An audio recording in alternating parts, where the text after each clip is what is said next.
We bring you the news as it happens. Therefore, we take you to Harambee Avenue, where members of the public and civil society are currently holding demonstrations in Nairobi's central business district following rising insecurity in the country. Now, the protests, dubbed Occupy Harambee Avenue, are geared towards raising alarm over deadly incidents that have taken place in the country, with the latest being the bloody massacre in Mandera over the weekend. Members of the public have faulted the executive for being nonchalant following the attack, citing that President Uhuru Kenyatta should have cut short his visit in Abu Dhabi when news of the attack that left 28 people dead broke. The president is scheduled to return to the country this evening after being away for almost a week. We now bring in Sharon Momanyi, who has been following the protesters since morning, for an update. Sharon, I understand that the protesters are still firmly rooted outside the president's office. Yes, it is. And the protesters are donning red and white T-shirts, which they say is to symbolize the blood that has been shed by the people who have lost their lives in the many cases of insecurity that we have witnessed as a country in the past. And they are on Harambee Avenue, which coincidentally is the avenue that plays host to a number of the offices. It plays host to the office of the president, the office of the deputy president, the office of the internal security minister, as well as the inspector general's office. And the message that they are sending to these leaders is that more needs to be done in order to harness security in the country, which they say has been really bad. Like, Kenyans are not feeling safe at all.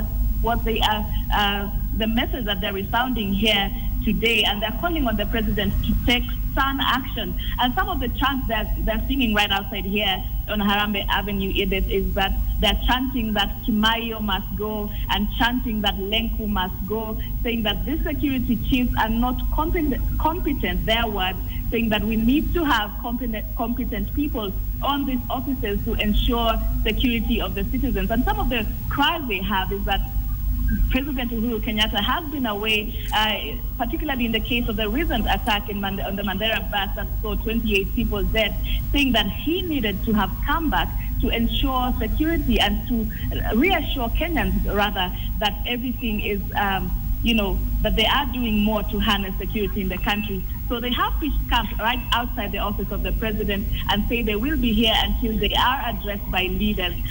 Right now, it's just chanting going on, and the protesters expressing their disappointment with the security system in the country. Okay, now Sharon, they seem to have a very specific plan, but what happens if none of the elected government officials, or any government official for that matter, comes out to address them?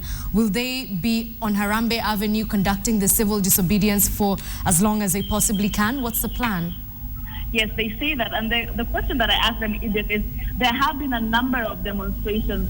Whenever we have something that we are agitating about, the citizens always have this kind of demonstrations to just express their disappointment. But not much seems to change, because how long will they be holding these demonstrations? And what if there's no action that happens after that? Do they just continue to hold these demonstrations? And they say that, yes, they will not tire to express their demonstrations. They will not tire to speak for those who they say do not have a voice. And so they say they will pitch camp here until somebody comes and addresses their issues, addresses their feeling of insecurity, and say what next for the state of the Kenyan security.